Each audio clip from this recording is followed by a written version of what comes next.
السلام علیکم، کیسے ہیں آپ سب؟ امید ہے کہ آپ سب خیریت سے ہوں گے۔ ایک نئے ایپیسوڈ کے ساتھ ہم پھر حاضر ہیں، اور آج ہمارے ساتھ ایک دور سے آئے ہوئے مہمان ہیں۔ تو اگر ہم بات کریں پاکستان کی، تو ہمارا جو کلچر ہے، ہمارا مطلب جو بھی چیزیں پاکستان کی، وہ بہت ڈائیورس ہے، ہمیں کافی ویریشن ملتی ہے۔ اسی طرح اگر ہم شہروں کی بات کریں، تو اگر بات ہو اسلام آباد کی، تو اسے ایک ماڈرن شہر مانا جاتا ہے۔ اگر ہم پشاور اور لاہور کی بات کریں تو وہ قدیم شہر ہیں، اور اگر ہم بلوچستان کے شہروں کی بات کریں تو وہاں پر روایات زندہ ہیں، اور اگر ہم گلگت بلتستان کی بات کریں تو وہاں بلندیوں میں حوصلے والے لوگ ملتے ہیں۔ اور آج ہمارے ساتھ جو مہمان موجود ہیں وہ بحیرہ عرب کے وسط میں ایک شہر کراچی، قائد کا شہر، وہاں سے ہیں، اور ان کا نام ہے علی بخاری۔ بہت شکریہ، آپ نے ہمیں اپنا ٹائم دیا۔ آپ بہت دور سے تھکے ہوئے ہوں گے، تو اس کے لیے معذرت کہ بڑے شارٹ نوٹس پہ آپ کو بتایا گیا۔ سب سے پہلے آپ اپنا بہت شکریہ آپ کا کہ آپ نے یہاں مدعو کیا اپنے ایپیسوڈ کے سلسلے میں، اور آپ کو مبارکباد دیتا ہوں کہ آپ نے جو سلسلہ شروع کیا انشاءاللہ اس کو آگے بڑھائیں۔ بالکل انشاءاللہ۔ تو آپ دیکھنے والوں کو اپنا ایک مختصر سا تعارف دے دیجئے۔ میرا نام سید علی محمد بخاری ہے، اور قلمی لحاظ سے میں انعام اعظمی کے نام سے شعر و شاعری کرتا ہوں، اور میں کراچی میں پیدا ہوا ہوں 9 دسمبر 1966 کو، اور کراچی میں ہی میں نے تعلیم حاصل کی ہے۔ میں نے سب سے پہلے BCom کیا، پھر LLB کیا، پھر MBA فائنانس کیا، اور مختلف سوشل ایکٹیویٹیز میں کام کرتا رہا ہوں، اور ابھی بھی میں نے بخاری ویلفیئر ایک آرگنائزیشن کی بنیاد رکھی، کیونکہ پچھلے 2 سالوں سے کورونا کا جو سلسلہ پاکستان میں آیا تو اس وقت لوگ بہت بے روزگار ہو گئے۔ ان کو راشن کی فراہمی کے سلسلے میں ہم نے بخاری ویلفیئر کی جانب سے 1000 لوگوں کو 2019-20 کے درمیان ہم نے راشن تقسیم کیا۔ راشن تقسیم کے دوران میں بھی کورونا میں مبتلا ہوا، کیونکہ فرداً لوگوں کو جانا، دیہاتی کام کرنا موجود تھا، اور میں 1986 میں نے ایک گورنمنٹ ادارے میں نوکری حاصل کی، اور آج اس میں 34 سال ہو گئے۔ میں ڈپٹی ڈائریکٹر فائنانس ہوں، ایک منسٹری آف سائنس کا ایک ادارہ ہے کراچی میں، اس میں کام کرتا ہوں، اور یہی میرا صحیح ماشاءاللہ۔ اچھا، تو جس ہم نے بات کی کہ ویریشن کی اور ڈائیورسٹی کی، اور ہم نے کراچی کی بات کی، تو آج کا انٹرویو کراچی کے بارے میں ہوگا۔ تو آپ کا جو رشتہ ہے وہ کراچی سے کتنا پرانا ہے؟ پیدائشی کراچی کی ہے، تو اس لیے کہ پرانا رشتہ ہے، کراچی میں ہی پیدا ہوئے، کراچی میں ہی تعلیم حاصل کی، کراچی میں ہی سب کچھ کیا۔ کراچی کے نشیب و فراز دیکھے، اس زمانے میں بھی دیکھے جب وہ بھتہ کلچر تھا، قتل و غارت تھی، چاہے وہ مذہبی ہو یا لسانی بنیادوں پر ہو، تو اس زمانے میں بھی کراچی ایک جو قائد کا شہر، روشنیوں کا شہر تھا، وہ بعد میں رفتہ رفتہ روشن شہر ختم ہو گیا، وہ گولیوں کا، دوسرے اسٹریٹ کرائم کا شہر بنتا چلا گیا۔ لیکن ابھی پچھلے جب رینجرس 92 میں آئی تو وہاں انہوں نے اس کلچر کو ختم کرنے کی کوشش کی، بطہ خوری، بوری بند لاشیں، اس طرح کی چیزیں، رینجرس نے کراچی کو روشنی شہر پھر بنانے کی کوشش کی۔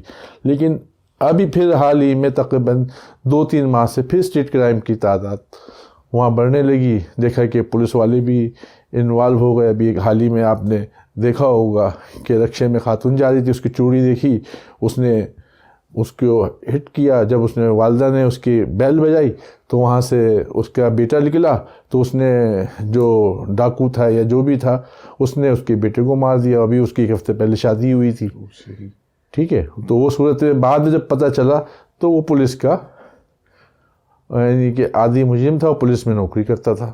صحیح۔ اچھا، آپ کو جیسے بچپن بھی کراچی میں گزرا ہے، تو آپ مختصراً بتائیے کہ آپ نے بچپن کہاں گزارا اور اس کے بعد کی چیز وغیرہ۔ کراچی کیونکہ اس وقت ایوب کے دور میں 1962 میں کراچی کو دارالخلافہ بنانے کی کوشش کی جا رہی تھی، جو بعد میں اسلام آباد بنا، اس کو بفر زون نارتھ کراچی کا نام دیا گیا تھا، وہاں کیپٹل بنتا، لیکن وہیں میری پیدائش ہوئی، جس کو نارتھ کراچی یا نیو کراچی کہتے ہیں۔ تو وہاں ہم نے کرکٹ کھیلی, پڑھا بڑھا, تعلیم حاصل کی اور مختلف امور ہم نے وہاں انجام دی. صحیح. اور پھر بعد میں پھر ہم گلستان میں جو عائشہ منزل فیڈرل ایریا شفٹ ہو گئے 87 میں, وہاں ہم تقریباً 10 سے تقریباً 95 تک وہاں رہائش اختیار کی. اس کے بعد پھر وہ ہم گلستان جوہر شفٹ ہو گئے. وہاں گلستان جوہر میں بھی کیونکہ وہاں جب شفٹ ہوئے تو وہاں کے پانی کے مسائل, دیگر مسائل تھے, کیونکہ وہ گلستان جوہر جو ہے وہ کراچی کا واحد جو فلیٹوں کا جنگل ہے. تقریباً 150 اپارٹمنٹس ہیں جس میں لاکھوں لوگ وہاں رہتے ہیں. اچھا, جب وہ مختلف علاقوں سے نیا علاقہ بنا, نئی چیزیں بنی, تو وہاں ظاہر مختلف علاقوں سے آئے, کوئی نیو کراچی, کوئی لانڈی, کوئی کرنگی, کوئی مختلف علاقوں سے. جو مولانا محمد علی جوہر کے نام پہ وہ علاقہ نیا بنا, تو وہاں ہم نے ایک فلیٹس, کیونکہ میں ایک اپارٹمنٹ میں شفٹ ہوا تھا, وہاں کا یونین کی ذمہ داری سنبھالی 10 سال تک, وہاں یونین کا صدر تھا. اسی دوران ہم نے پانی کے مسائل پہ ایک ایسوسیشن پوری بنائی, گلستان جوہر ریسیڈنٹ ایسوسیشن. اس کے تحت ہم نے مختلف فلاح بہبود کے کام کیے. صحیح.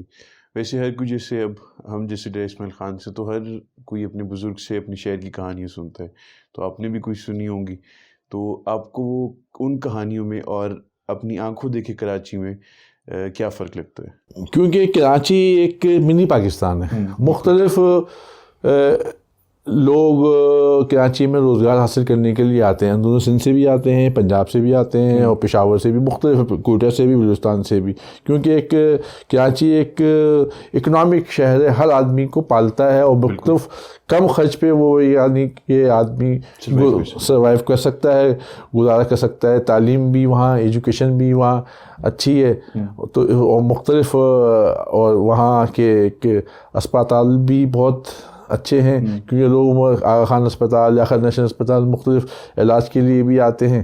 تو ایک میں سمجھتا ہوں کہ مختلف شہروں سے کراچی جو ہے وہ ایک بہترین شہر ہے, اگر مل جل کے, کیونکہ وہاں اکائیاں ہیں ساری, جس میں پنجابی بھی ہیں, مہاجر بھی ہیں, پٹھان بھی ہیں, بلوچی بھی ہیں, سب مل جل کے وہاں رہائش اختیار کرتے ہیں اور آپس میں محبت. لیکن چند عناصر جو ایسے ہوتے ہیں جو اتحاد کو پارا کرنے کی کوشش کرتے ہیں. کبھی فرقہ واریت کے نام پہ ہزاروں لوگوں کی لاشیں گریں, کبھی مسجدوں میں دھماکے, امام بارگاہوں میں دھماکے, یہ بھی صورتحال چلی. اسی طرح لسانی میں پنجابی پٹھان جھگڑے بھی چلے, لیکن یہ لوگ اپنے اپنے مفادات کے لیے کام کرتے ہیں. تو ہمیں چاہیے کہ ہم اپنے علاقے کی بہبود کے لیے, امن و امان کے لیے, اتحاد ملت کے لیے, مساوات کے لیے ہمیں کام کرنا چاہیے. صحیح بات ہے.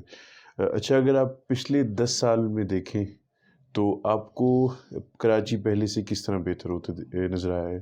کراچی جیسا میں نے آپ کو بتایا کہ لسانی ہے, مذہبی, اب جو صورتحال ہوئی ایسی صورتحال اب نہیں ہے, کیونکہ جو قتل و غارت روزانہ 10 لاشیں ملتی تھیں, بوری بند لاشیں ملتی تھیں, اب 10 سال میں اس کو لا فورس ایجنسیوں نے, رینجرز نے, لوگوں نے بہت بڑا کنٹرول کیا, اور لوگوں کو یعنی کہ سزائیں ملیں گی تو ملک بھی بہتر ہوگا, معاشرہ بھی بہتر ہوگا. اب 10 سال سے کراچی بہت بہتر تھا اور بہتر کی طرف جا رہا ہے. اگر آپ کراچی کو دیکھیں, آپ نے جسے بڑے ہوتے ہوئے دیکھا, تو آپ کو کیا لگتا ہے کراچی کو سب سے زیادہ نقصان کس چیز نے پہنچایا ہے؟ کراچی کو سب سے زیادہ نقصان فرقہ واریت و لسانیت نے پہنچایا ہے. صحیح. چاہے وہ فرقہ واریت کوئی بھی کرے یا لسانیت جو بھی کرے, اس نے کراچی کو فرقہ واریت کی وجہ سے نقصان پہنچا اور لسانیت کی وجہ سے نقصان پہنچا. بھائی کو بھائی سے لڑانے کی کراچی میں کوشش کی, حالانکہ چند افراد ہوتے ہیں لڑانے والے, کام کرنے والے, لیکن اس بنا پہ اس پہ کراچی کو جو نقصان پہنچا ہے وہ 2 وجوہات کی بنا پہ پہنچا, ایک لسانیت, دوسرے فرقہ واریت کی بنیاد پہ. اب جسے ہم نے پچھلے 10 سال کی بات کی, تو آپ اگلے 10 سال میں کراچی کو کہاں دیکھتے ہیں؟ اگلے 10 سال میں ہمیں چاہیے کہ کراچی کو ایجوکیشن سٹی ہونا چاہیے. ہر آدمی کو پڑھا لکھا ہونا چاہیے اپنی تعلیم پہ, اور کیونکہ نوجوانوں کو چاہیے کہ ہوٹلوں پہ ٹائم اپنا برباد کرنے کے بجائے اس پہ پڑھائی پہ, اپنے ایجوکیشن پہ, اس پہ توجہ دیں. تو انشاءاللہ 10 سال میں ہم بہت بڑی ترقی کر سکتے ہیں, کیونکہ آج کل آئی ٹی کا کلچر چل رہا ہے. ہر نوجوان کو چاہیے کہ وہ آئی ٹی میں مہارت حاصل کرے. کیا وجہ ہے کہ ہر ملٹی نیشنل کمپنی کا جو سی او ہے وہ انڈیا سے ہے, لیکن ہمیں بھی چاہیے کہ اس کا مقابلہ کریں اور آئی ٹی کے میدان میں اپنی مہارت پیدا کریں. بالکل. کوئی بھی جگہ اگر دیکھا جائے تو ایک مٹیریل اینٹیٹی ہوتی ہے, اور وہ کوئی اور نہیں لوگ بناتے ہیں ایک شہر کا، مطلب جو ایک ریپوٹیشن وغیرہ ہوتی ہے، ایک ماحول جو ہوتا ہے وہ لوگوں کے ہاتھ میں ہوتا ہے.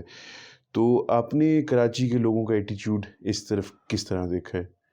کراچی کو بنانے کے لیے اصل میں ہم کو چاہیے کہ ہم کراچی کو بہتر بنانے کے لیے آپس میں متحد ہوں. بالکل. آپس میں متحد ہوں کیونکہ اس وقت جو کراچی جو بڑھ رہا ہے وہ کیونکہ کنسٹرکشن کے لحاظ سے زیادہ بڑھ رہا ہے، کیونکہ نئے بلڈرس آ رہے ہیں، فلیٹس، اب ہاؤسنگ سوسائٹیاں، جس طرح کہ آپ کو بحریہ نے کتنی بڑی ایک ادارہ قائم کی اور لاکھوں آدمی وہاں رہائش پذیر ہیں اور دنیا کی بہترین فیسلٹیز دے رہا ہے. تو اس لیے میں چاہیے کہ ہمیں خود محنت اور لگن سے کام کریں تاکہ اور بہتر سے بہتر اس کو بنا سکیں. بالکل. آپ کافی آتے رہتے ہیں اسلام آباد، تو آپ بریفلی کیسے کمپیئر کریں گے اسلام آباد کو؟ اسلام آباد کراچی، کیونکہ اسلام آباد ایک سیف سٹی بن گیا ہے. بالکل. اور بہت اچھا ہے، لیکن ابھی بھی یہاں بھی اکا دکا واقعات ہو جاتے ہیں، لیکن پورے تمام پاکستان کے شہروں سے اسلام آباد ایک بہت بیوٹیفل شہر ہے. ہریالی ہے اور اس میں سیف سٹی ہے، کیونکہ یہاں کی سی ڈی اے نے اور پولیس نے یہاں ہر جگہ کیمرے لگائے تاکہ کرمنل کے اوپر سیفٹی حاصل کر سکیں. اور یہ بہت اچھی چیز ہے، کیونکہ میں سمجھتا ہوں کہ اسلام آباد جو ہے سب سے نمبر 1 شہر ہے، اور یہاں کے لوگ بھی بیچارے بہت ایک دوسرے کے ساتھ تعاون بھی کرتے ہیں اور اپنے کام سے کام رکھتے ہیں، کسی کے کام میں مداخلت نہیں کرتے. کوئی نہ یہاں اسلام آباد میں نہ فرقہ واریت ہے نہ لسانیت ہے، لیکن ابھی چند دنوں میں یہاں بھی شروع ہو گئی ہے، کیونکہ یہ گورنمنٹ کو چاہیے کہ فرقہ واریت کو یہاں کنٹرول کرے. اچھا، کنکلوڈ کرتے ہوئے میں کچھ شہروں کے نام لوں گا، تو آپ کے ذہن میں پہلا جو لفظ آئے وہ آپ بول دیجیے گا. اسلام آباد. بیوٹیفل، بہترین. لاہور. لاہور جو ہے بہت اچھا تھا، لیکن اب بدتر سے بدتر ہوتا چلا جا رہا ہے صفائی کے لحاظ سے، کلیننگ کے لحاظ سے. کوئٹہ. کوئٹہ جو ہے ایک شہر تو اچھا ہے، لیکن وہاں کے جو حکمراں ہیں اس کو ترقی کرنا نہیں چاہتے، کیونکہ وہ آپس میں قبائل میں بٹے ہوئے ہیں. تو وہاں بھی سب سے زیادہ جو ہے وہاں فرقہ واریت بہت عروج پہ، 86 افراد بھی وہاں قتل ہوئے. پشاور بھی اب بہترین کی طرف جا رہا ہے. کاغان تو ہماری اس کے لحاظ سے کیا کہیں گے، اس کو کلچر یا خوبصورتی کے لحاظ سے اور گھومنے پھرنے کے لحاظ سے بہت اچھا. بالکل. ہاں. اچھا، تو میری جو چینل کی ٹیگ لائن ہے وہ ڈیزائر ٹو انسپائر، تو کیپنگ دیٹ ان مائنڈ اور یوتھ کو سامنے رکھتے ہوئے اسپیسیفکلی آپ کیا پیغام دینا چاہیں گے؟ میں یوتھ کو یہی پیغام دینا چاہوں گا کہ تعلیم حاصل کریں، زیادہ سے زیادہ علم حاصل کریں، کیونکہ علم حاصل کریں گے تو ہم ترقی کریں گے. بالکل. یوتھ کو چاہیے کہ اپنا ٹائم فالتو ڈراموں میں یا ہوٹلوں میں بیٹھ کے ضائع نہ کریں، اس کو پڑھائی، ایجوکیشن. امید ہے کہ آپ کو یہ گفتگو پسند آئی ہوگی، اور انشاءاللہ اگلے منڈے پہ ملیں گے ایک نئے آدمی کے ساتھ، ایک نئی کہانی کے ساتھ، ایک نئی انسپریشن کے ساتھ. تب تک کے لیے اپنا خیال رکھیے، کیونکہ کووڈ کا بھی ریٹ تھوڑا ہائی ہے، تو اپنے ارد گرد والوں کا بھی خیال رکھیے، اپنا بھی بہت خیال رکھیے. اللہ حافظ.